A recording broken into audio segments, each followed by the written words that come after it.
অবশেষে সত্যজিৎবাবু জঙ্গলের মধ্যে একটা বডি খুঁজে পায়, কিন্তু সেটা আসলে এই রাঙামতির বডি কিনা সেটা সত্যজিৎবাবু বুঝতে পারে না। এরপর হাসপাতালে এসে যখন একলব্যর মা প্রমিতা বডিটা দেখতে গিয়ে একটা লকেট দেখতে পায়, তখন তিনি কান্নায় ভেঙে পড়ে আর সে চিৎকার করে বলে ওঠে এটাই তার রাঙামতি। বিস্তারিত জানতে ভিডিওটি লাইক করে শেষ পর্যন্ত দেখতে থাকুন। গল্পের শুরুতেই দেখা যায় যে সত্যজিৎবাবু জঙ্গল থেকে সব্যকে ফোন করেছে এবং ফোন করে বলছে যে জঙ্গলে একটি দেহ পাওয়া গেছে, যা আগুনে পুড়ে এতটাই বিকৃত হয়ে গেছে যে চেনার কোনো উপায় নেই। প্রাথমিকভাবে ধারণা করা হচ্ছে যে সেটিই রাগামতির। শনাক্ত করানোর জন্য সবাইকে দ্রুত হাসপাতালে আসতে হবে। এদিকে তখন এই খবর শোনা মাত্রই সকলেই কান্নায় ভেঙে পড়ে।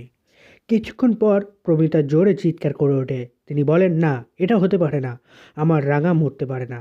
এই বলতে বলতে সে আবারও সেন্সলেস হয়ে পড়ে। ময়না তখনই দৌড়ে এসে তাকে ধরে ফেলে। এদিকে একলব্য তখন পাথরের মতো দাঁড়িয়ে থাকে। চোখে জল নেই, মুখে কোনো ভাব নেই, শুধু একটা কথাই বলে, আমি বিশ্বাস করি না। যতক্ষণ না আমি নিজে দেখব না, ততক্ষণ আমি কিছুই মানতে পারবো না। এরপর দেখা যায় সবাই মিলে হাসপাতালে পৌঁছে যায়।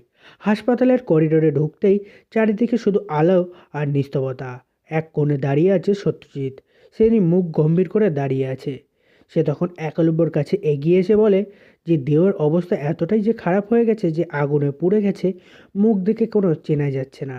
শুধু কিছু জিনিসের ওপর ভিত্তি করে ধারণা করা হচ্ছে যে এটাই রাঙামতি।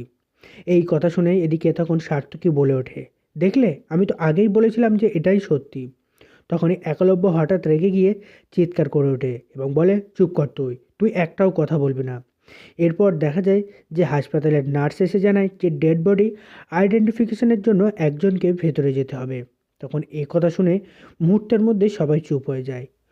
হঠাৎই প্রমিতা ধীরে ধীরে উঠে দাঁড়ায়, চোখে ভয়, কিন্তু গলায় দৃঢ়তা নিয়ে এসে বলে, আমি যাব, আমার মেয়েকে আমি নিজে চিনব। ডাক্তাররা প্রথমে তাকে যেতে মানা করে, কিন্তু প্রমিতা এই কথায় একেবারেই অনার। সে বলে, না, আমি আমার মেয়েকে খুঁজে বার করব, আমি দেখব যে আমার মেয়ে কিনা ওঠা।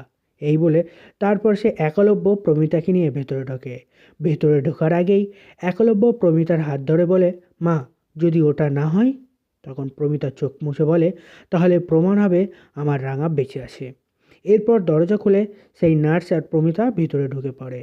সেখানে গিয়ে সাদা চাদরের নিচে পড়ে থাকা দেহটা দেখে সবারই বুক কেঁপে ওঠে। প্রমিতা ধীরে ধীরে এগিয়ে যায় এবং কাপা হাতে চাদরটা একটু সরায়। আর সে যা দেখতে পায় সেটা দেখে সে নিথর হয়ে থাকে। আর কিছুক্ষণ পরে সে দেখতে পায় যে একটা লকেট ঝুলছে। আর এটা দেখেই প্রমিতার বুক ধক করে ওঠে। সে তখন কাপা গলায় বলে ওঠে, এই লকেটটা, এটা তো রাঙামতির। একলব্য তখন এগিয়ে গিয়ে দেখে সেই লকেটটা। তার চোখে সেটা দেখে জল চলে আসে। সে ভাবে এই লকেটটা সে নিজেই রাঙামতিকে উপহার দিয়েছিল। এদিকে সার্থকী ধীরে ধীরে বলে, আর কিছু কি দেখার বাকি আছে নাকি? পাশে দাঁড়িয়ে থাকা ময়না তখন চোখ মুছতে মুছতে বলে, টিভির খবরটাই তাহলে সত্যি ছিল। এদিকে প্রমিতা আর দাঁড়িয়ে থাকতে পারে না। সে মাটিতে বসে পড়ে, বুক চাপড়ে কাঁদতে থাকে। সে বলে, আমার রাঙা আমাকে ছেড়ে চলে গেল। ডাক্তার এসে প্রমিতাকে ধরে তুলে বসায়। তিনি বলেন, ওনার উপর বেশি চাপ দেবেন না, উনি এখন শকের মধ্যে আছে। এদিকে তখন আমরা দেখতে পাচ্ছি একলব্যকে। একলব্য তখন পাথরের মতো দাঁড়িয়ে আছে। সে কান্না করছে এবং সে শুধু সেই দেহটার দিকেই তাকিয়ে আছে আর মনে মনে বলছে, রাঙা, রাঙা, আমি তোর কাছে আসতে দেরি করে ফেললাম। এদিকে তখন সত্যজিৎ বাবুকে দেখা যায়। সত্যজিৎ বাবু তখন ধীর গলায় বলে ওঠে, আইনি প্রক্রিয়া শেষ করে দেহটা আপনাদের হাতে তুলে দেওয়া হবে। এই কথা শুনে সবার ভেতরে যেন শেষ আশাটুকুও ভেঙে যায়। এদিকে হাসপাতালের করিডোরে বেরিয়ে এসে সবাই চুপচাপ বসে পড়ে। কেউ কোনো কথা বলে না, কেউ চোখ তুলে তাকায়ও না। অন্যদিকে তখন আমরা স্যাম আর বৃন্দাকে দেখতে পাচ্ছি। তারা দুজন একে অপরের সাথে কথা বলছে। ঠিক সেই সময় তার ফোনটা বেজে ওঠে। তখন সে দেখা যায় যে স্যামের বস ফোন করেছে। তখন বৃন্দা বলে, এ নাও, তোমার ফোনটা বেজে উঠেছে, তোমার বস ফোন করেছে। তখন ফোনটা রিসিভ করতেই স্যাম বলে, স্যার, বস, দেখলেন তো কি করলাম আমি? আমি অবশেষে রাঙামতিকে সরাতে পারলাম। আর আপনার প্ল্যানের মতো আমি জঙ্গলে আগুন লাগিয়ে দিলাম আর জায়গাটা খালি করে দিলাম। এবার আর কেউ বাধা দিতে পারবে না।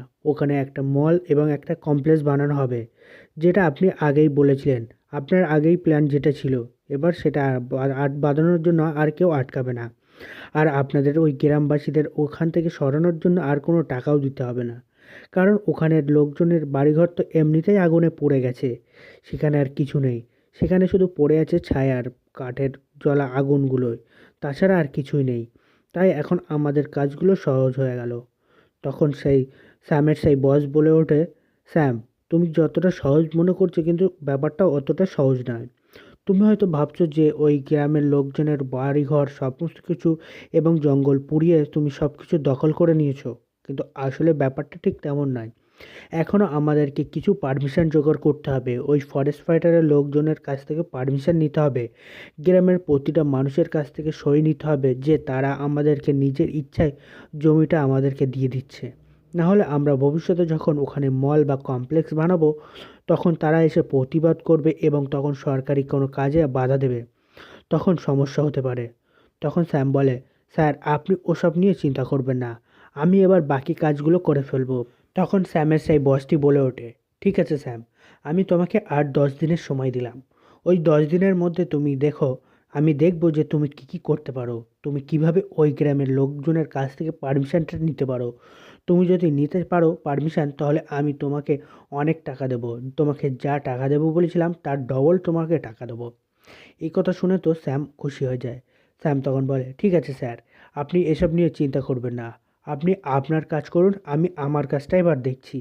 এই বলতেই তখন স্যারটি ওই দিক থেকে ফোনটা রেখে দেয়। এইদিকে তখন স্যামকে দেখে এভাবে বৃন্দা অবাক হয়ে যায়। বৃন্দা তখন জিজ্ঞাসা করে, কি হলো স্যাম, তোমার স্যার তোমাকে ফোন করলো আর তুমি স্যারের কথা শুনে তুমি হাসছো?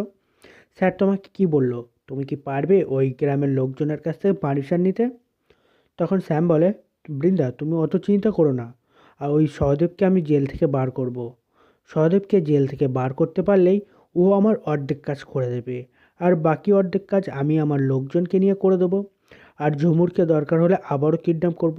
ঝুমুর তো ওই আগুনে শেষ হয়নি, তাই ঝুমুর এখনও আমাদের হাতেই আছে। ঝুমুরকে যদি আমরা কিডন্যাপ করে নিই, তখন গ্রামের লোক ঝুমুরকে বাঁচানোর জন্য বাধ্য হয়ে কাগজে সই করে দেবে, তাদের কাছ থেকে ব্ল্যাকমেল করে পারমিশনটা নিয়ে নেব। তখন বৃন্দা এদিকে অবাক হয় এবং স্যামের কথা শুনতে থাকে। অন্যদিকে তখন আমরা দেখতে পাচ্ছি জঙ্গলে সত্যজিৎ আর ওই সংগ্রাম দাঁড়িয়ে আছে। তারা পুরো জায়গা জঙ্গল সব জায়গায় খুঁজে চলেছে রাঙামতির কোনো চিহ্ন বা রাঙামতিকে খুঁজে পাওয়া যায় কি না। সংগ্রাম তো কান্নায় ভেঙে পড়েছে। সে বারবার বলতে লাগছে যে, সত্যজিৎ স্যার, আমরা কি রাঙাকে জীবিত ফিরে পেতে পারবো? জীবিত ফিরে পাওয়ার চান্স কত পার্সেন্ট? তখন সত্যজিৎ বলে, দেখো সংগ্রাম, এই জঙ্গলে যত বড় আগুন লেগেছিল, ওই আগুনের থেকে বাঁচাটা কিন্তু 99%ও চান্স নেই যে রাঙামতি আর বেঁচে আছে। আমাদেরকে এটা নিয়েই ধরতে হবে যে রাঙামতি আর এখন বেঁচে নেই। তাই আমাদের উদ্দেশ্য এখন একটাই, যে রাঙামতির বডি যদি পাওয়া যায় তাহলে সেটাই খুঁজে বার করতে হবে। এই কথা শুনে তো সংগ্রাম অবাক হয়ে যায়, আর এক মুহূর্তে সেখানে দাঁড়িয়ে ভাবতে থাকে, রাঙামতির সাথে কাটানো মুহূর্তগুলোর কথা ভাবতে থাকে। এদিকে তখন আমরা দেখতে পাচ্ছি অদিতিকে। অদিতি একলব্যকে কোনোভাবে সামলে রাখতে পারছে না। এদিকে একলব্য তো পাগলামি শুরু করে দিয়েছে। সে শুধু বারবার রাঙামতির কথা ভাবছে। রাঙামতির প্রতিটা জিনিস নিয়ে সে রাঙামতির ভয় অনুভব করছে। সে ভাবছে যে এইগুলো সে নিজের হাতে রাঙামতিকে এনে দিয়েছিল। তার মেডেলগুলো হাতে নিয়ে ভাবছে যে রাঙামতি এই তো কদিন হলো সে মেডেল জিতে আনলো, সে চ্যাম্পিয়ন হলো, আর এই কদিনের মধ্যে, এই দুদিনের মধ্যেই এত কিছু হয়ে গেল। এই তো দুদিন আগেও তার সাথে গল্প করছিল, তাহলে এখন কি হলো? সময় কি এভাবেই তার পাল্টে গেল? সে কি চিরতরে রাঙামতিকে হারিয়ে ফেললো? এদিকে অদিতি তখন একলব্যকে বারবার বোঝানোর চেষ্টা করছে যে, দাদা ভাই, তুই এভাবে ভেঙে পড়িস না। তুই যদি এভাবে ভেঙে পড়িস তাহলে মার কি অবস্থা হবে বলতো? মা তো তোর থেকেও রাঙামতিকে ভালোবাসতো। রাঙামতিকে তো উনিই ওই জঙ্গল থেকে এখানে এনেছিল। তাহলে ভাব, তুই যদি এভাবে ভেঙে পড়িস তাকে মাকে কে সামলাবে?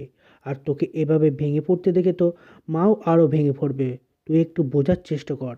তখন একলব্য যেন অদিতির কোনো কথাই পাত্তা দিচ্ছে না। যখনই অদিতি বারবার বোঝাতে থাকে যে রাঙামতি আর নেই, তখনই একলব্য এই কথা শুনে রেগে যায় এবং সে অদিতিকে চড় মারার জন্য হাত তোলে। ঠিক সেই মুহূর্তে দেখা যায় একলব্য থেমে যায় এবং তার মনে পড়ে যে সত্যিই তো রাঙামতিকে তো আর পাওয়া যাচ্ছে না, তার জন্যই তো সে এমনটা করছে। এদিকে তখন দুজনাই কান্নায় ভেঙে পড়ে। এরপর আমরা দেখতে পাচ্ছি ময়না, সার্থকী, তারা দুজন হাসপাতাল থেকে চলে এসেছে। তারা ওখানে ঝগড়া করে চলে এসেছে। তারা বাড়িতে এসে প্ল্যানিং করছে যে রাঙামতি যখন এখন আর ওকে খুঁজে পাওয়া যাচ্ছে না, তখন বাড়ির সবাইকে এটা বিশ্বাস করাতে হবে যে রাঙামতি আর বেঁচে নেই। এই সুযোগে এই বসুকুটিটা, এই বাড়িটা তাদের নিজের নামে করে দিতে হবে। এখন যদি একলব্যকে বুঝিয়ে সুঝিয়ে এই কাগজ পেপারে সইটা করিয়ে নেওয়া যায়, তাহলে এখন আর সে কিছুই করতে পারবে না। আর একলব্য এখন সেমন পরিস্থিতির মধ্যে নেই যে সে সই করার আগে কাগজটা ভালো করে পড়ে দেখবে। তখন ময়না বলে, কিন্তু সার্থকী, তুমি কি পারবে এই বাড়িটা নিজের করে নিতে? যদি তুমি ধরা পড়ে যাও, তখন তো এক করতে গিয়ে আর এক হবে। তখন সার্থকী বলে, ময়না, তুমি ওসব নিয়ে চিন্তা করো না, আমার কিছুই হবে না। আমি যদি ধরা পড়েও যাই না, তখন তারা কিছুই করবে না, কারণ ওরা এখন রাঙাকে নিয়ে ব্যস্ত আছে। রাঙার এখন শ্রাদ্ধের কাজ করতে হবে, এখন সেসব নিয়েই তারা ব্যস্ত থাকবে। বুঝতে পারছো? রাঙামূর্তি তো মারা গেছে, এখন আমি নিশ্চিন্ত হলাম। এদিকে আমরা দেখতে পাচ্ছি সত্যজিৎ স্যারকে। সত্যজিৎ তার পুলিশ স্টেশনের লোকজনকে ফোন করছে, ফোন করে বলছে যে তোমরা পুরো টিম নিয়ে চলে আসো, পুরো পুলিশ ফোর্স নিয়ে চলে আসো। তোমাদেরকে এই জঙ্গলের মধ্যে পুরো জঙ্গল তন্ন তন্ন করে তল্লাশি করতে হবে, খুঁজে বের করে দেখতে হবে যে এখানে কোনো বডি পাওয়া যায় কি না, তোমাদের এখানে কোনো সুরাগ পাওয়া যায় কি না। আর এটাও দেখতে হবে যে এই জঙ্গলে এখানে আগুন লাগলো কি করে। এখানে তো কোনো ঝড় বৃষ্টি কিছুই হয়নি, তাহলে এখানে কি করে আগুন লাগলো? কেউ কি এখানে ইচ্ছা করে আগুন লেগাইছে? যদি সেটা লাগিয়ে থাকে, তাহলে এখানে কে আগুন লাগালো? ওই স্যাম কি আগুন লাগালো, নাকি অন্য কেউ? সেটা আমাদেরকে খুঁজে বার করতে হবে। তার জন্য তুমি পুরো পুলিশ ফোর্স টিম নিয়ে চলে আসো, আর এখানে তদারকি ও তল্লাশি শুরু করে দাও। এবং সত্যজিৎ স্যারের কথা মতো সেই অফিসারটি তার পুরো পুলিশ ফোর্স টিম নিয়ে সে চলে এসেছে জঙ্গলে। জঙ্গলে এসে চারিদিকে তন্ন করে খুঁজে চলেছে। এদিকে তখন গ্রামের মানুষজনও রাঙামতির জন্য চিন্তিত হয়ে পড়ে। তারা বলাকওয়া করছে যে মেয়েটি ঝুমুরকে বাঁচানোর জন্য নিজের জীবনটা দিয়ে দিল, মেয়েটির মতো মেয়ে আর একটাও খুঁজে পাওয়া যাবে না। এই নিয়ে তারা আলোচনা করতে থাকে।